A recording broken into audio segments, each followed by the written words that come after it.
بسم الله الرحمن الرحيم تبارك الذي بيده الملك وهو على كل شيء قدير الذي خلق الموت والحياة ليبلوكم أيكم أحسن عملا وهو العزيز الغفور الذي خلق 7 سماوات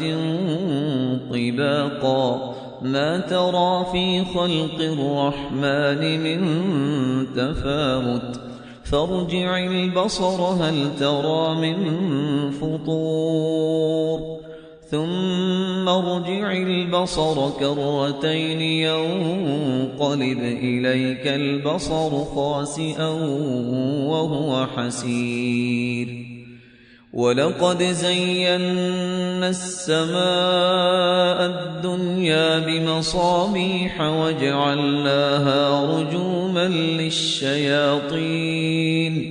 وأعتدنا لهم عذاب السعير وللذين كفروا بربهم عذاب جهنم وبئس المصير إذا ألقوا فيها سمعوا لها شهيقا وهي تفور تكاد تميز من الغيظ كلما ألقي فيها فوج سألهم خزنتها ألم يأتكم نذير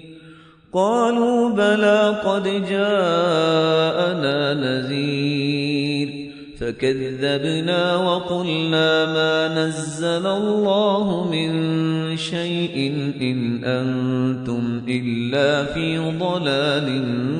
كبير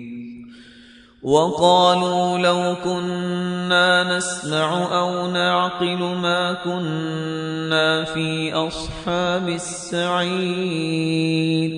فاعترفوا بذنبهم فسحقا لأصحاب السعير إن الذين يخشون ربهم بالغيب لهم مغفرة وأجر كبير وأسروا قولكم أو اجهروا به إنه عليم بذات الصدور ألا يعلم من خلق وهو اللطيف الخبير هو الذي جعل لكم الأرض ذلولا فامشوا في مناكبها وكلوا من رزقه وإليه النشور أأمنتم من في السماء أن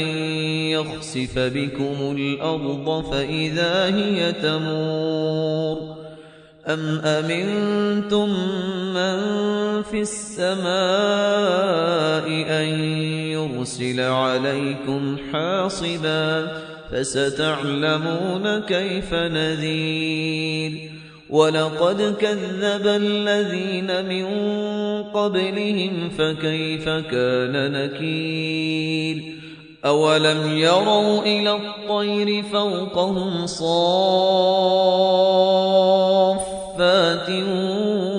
ويقبض ما يمسكهن إلا الرحمن إنه بكل شيء بصير أمن هذا الذي هو جند لكم ينصركم من دون الرحمن إن الكافرون إلا في غرور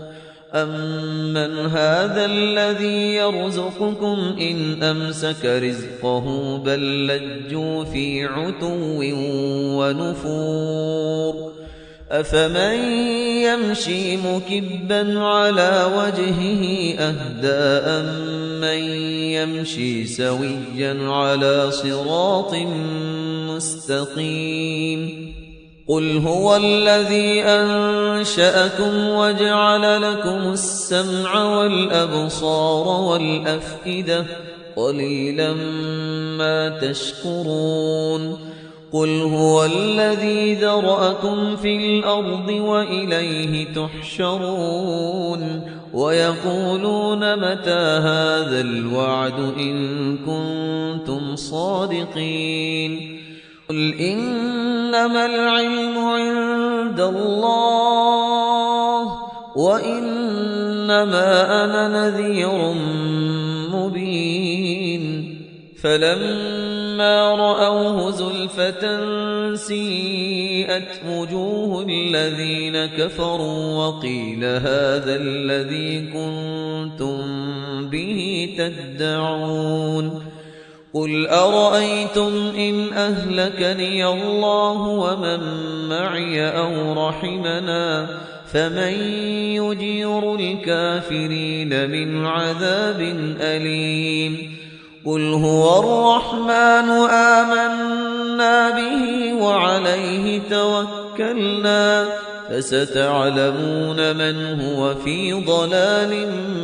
مبين قل أرأيتم إن أصبح ماؤكم غورا فمن يأتيكم بماء معين